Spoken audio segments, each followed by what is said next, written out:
poopy. Oh no.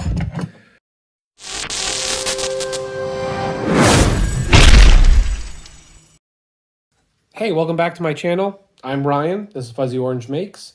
Most of the video is not going to be about the walnut or the wood itself. I'll be showing how to mount these brackets in there. But there's plenty of videos about the invisible floating shelf hardware. What I'm going to be doing today is making a home version of one of these brackets. You can find these most places, definitely Amazon, lots of other online places.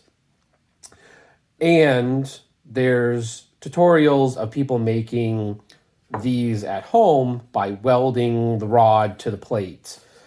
I don't have a welder, so I wanted to see if I could do this mechanically, and that's what I've done. It's basically what it is just a plate with a hole countersunk in the back with a flathead screw that allows the back of this to be perfectly flush. It holds the rod tightly against the plate. Having a nicely squared off rod allows it to be perfectly perpendicular. Yeah, pretty simple.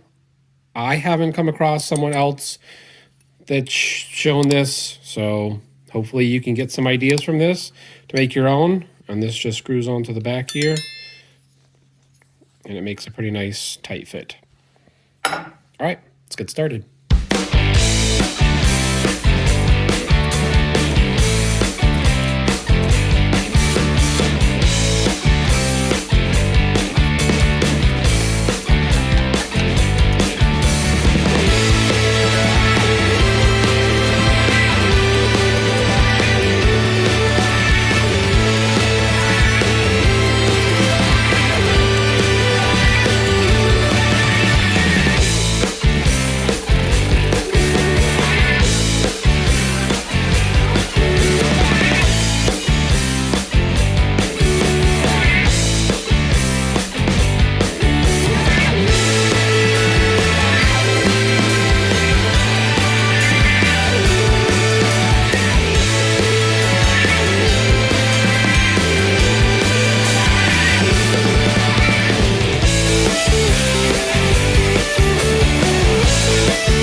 We're just going to let those stay down there and cool off because they're a bit toasty. Don't want to touch them. Now that we let these cool overnight, we can continue.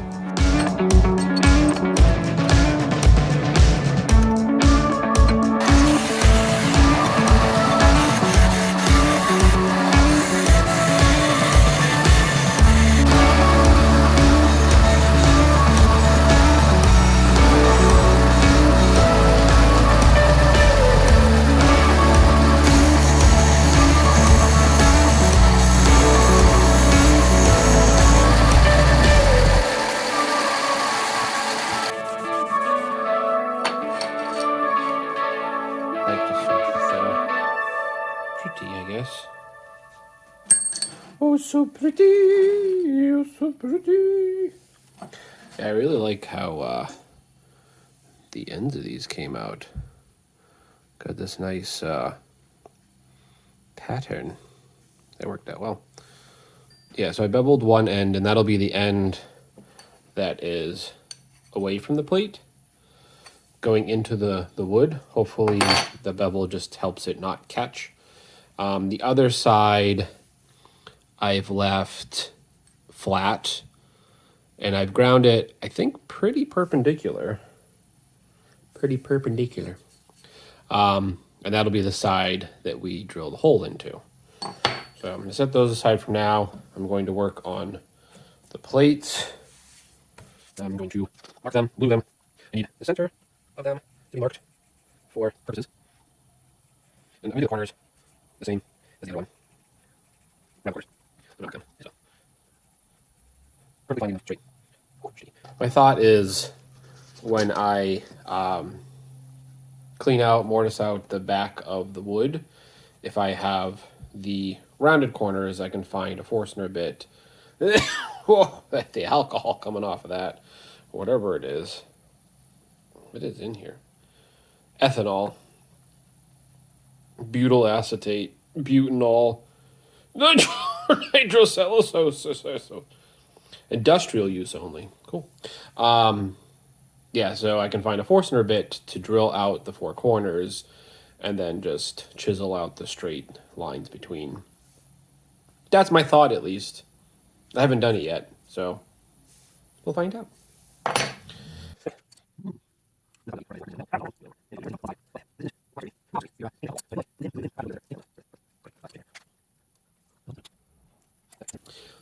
Let's say you have a stud in the wall and you want to center this on the stud.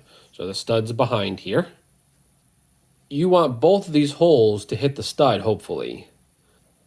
The biggest complaint I saw for pre-made one of these, or pre-made sets of these, is the hole spacing is larger than the stud. So if you tried to center this in a stud and screwed in these two holes, they would go on either side of the stud. Sometimes they put them way out here. I guess you could say, why make this plate so big? And I don't know. I might add extra holes on the other corners here. On either side, I have two holes. And the extra ones will go into wall anchors.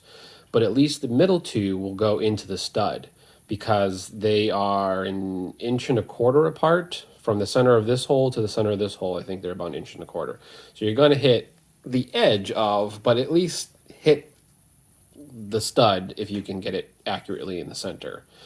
Worst case scenario, you can have one in a stud and the rest in wall anchors. But my goal is to have both the two screws going into the wall going into a stud.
Came up with this contraption. Basically, I took a ruler to hopefully have it as perpendicular of a edge as possible, and moved my combination square up so it was on the 45. So right here, this angle to this angle should be 90, and this should bisect it exactly at 45, or bisect it in half. So now, if I take it and butt up the ruler edge and this edge on top,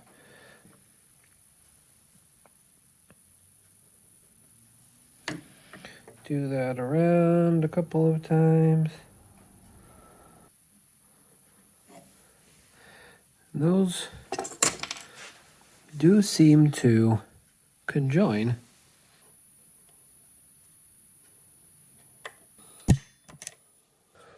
What I've done is just taken this block of oak and I've made a notch over here on the bandsaw.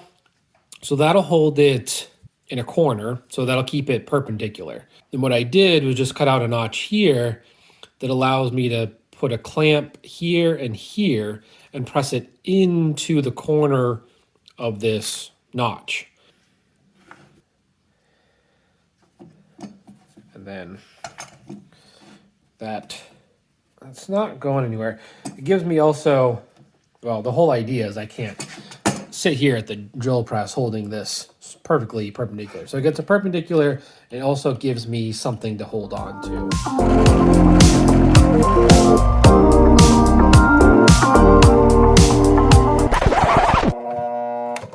Uh-oh. I might have gotten the drill bit stuck in there. Oh, poopy. Oh, no. Well, that's a problem. Oh, no. My drill bit broke. That's not good. That's not good.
Try two.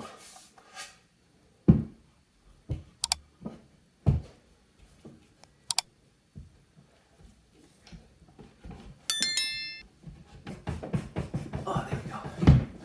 Oh, sweet.